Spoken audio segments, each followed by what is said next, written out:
लोकतंत्र के मंदिर विधानसभा को मैं योगी देशमुख मां ताप्ती की धरती से प्रणाम करता हूं। युवा साथियों, हम वे युवा जिनके माथे पे तिलक, मुंह में शक्कर, पैरों में रफ्तार और सीने में अंगार होती है। ऐसे युवा जब ज्ञान, शिक्षा, कौशल से पूर्ण होगा तो निश्चित ही भारत विकसित भारत होगा।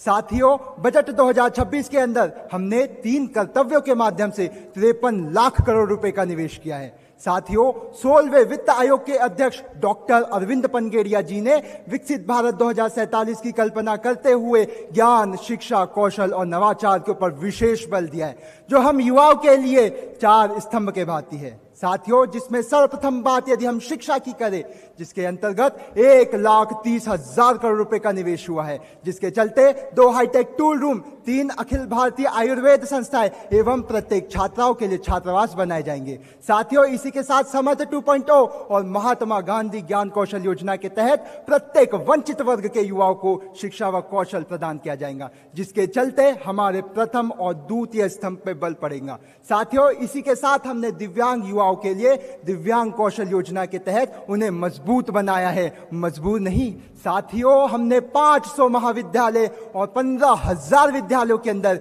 एवीजीसी लैब स्थापित करके हम नवाचार हमारे तीसरे स्तंभ को बढ़ावा दिया है। साथियों, हमने पश्चिम बंगाल से लेकर सूरत, गुजरात तक के समर्पित मालवाहक कॉरिडोर, 7 उच्च गति रेल कॉरिडोर और 20 नए राष्ट्रीय मार्ग की स्थापना करके हमने हमारे चौथे स्तंभ भविष्य के लिए मजबूत करे हैं। साथियों, हम पर्यावरण को ध्यान में रखते हुए हमने सतत विकास के लक्ष्य के अंदर जीरो नेट इमिशन 2070 के तहत 20,000 करोड़ रुपए का निवेश किया है, जो हमारे पर्यावरण के लिए महत्वपूर्ण है। साथियों, हमने युवाओं के मानसिक कौशल और मानसिक स्वास्थ्य को ध्यान में रखते हुए 50% जिला अस्पतालों के अंदर हेल्थ ट्रॉमा सेंटर की स्थापना करी है, जिससे हमारा भविष्य का युवा मानसिक व स्वास्थ्यिक रूप से स्वस्थ रहेगा। अंततः इन सभी बातों का निष्कर्ष इस बात से निकलता है कि यदि हमें विकसित भारत 2047 हासिल करना होगा तो हम युवाओं को मन, कर्म, वचन से विकसित होना सर्वप्रथम आवश्यक है, क्योंकि जिस रथ के सारथी श्री कृष्ण हो वो देश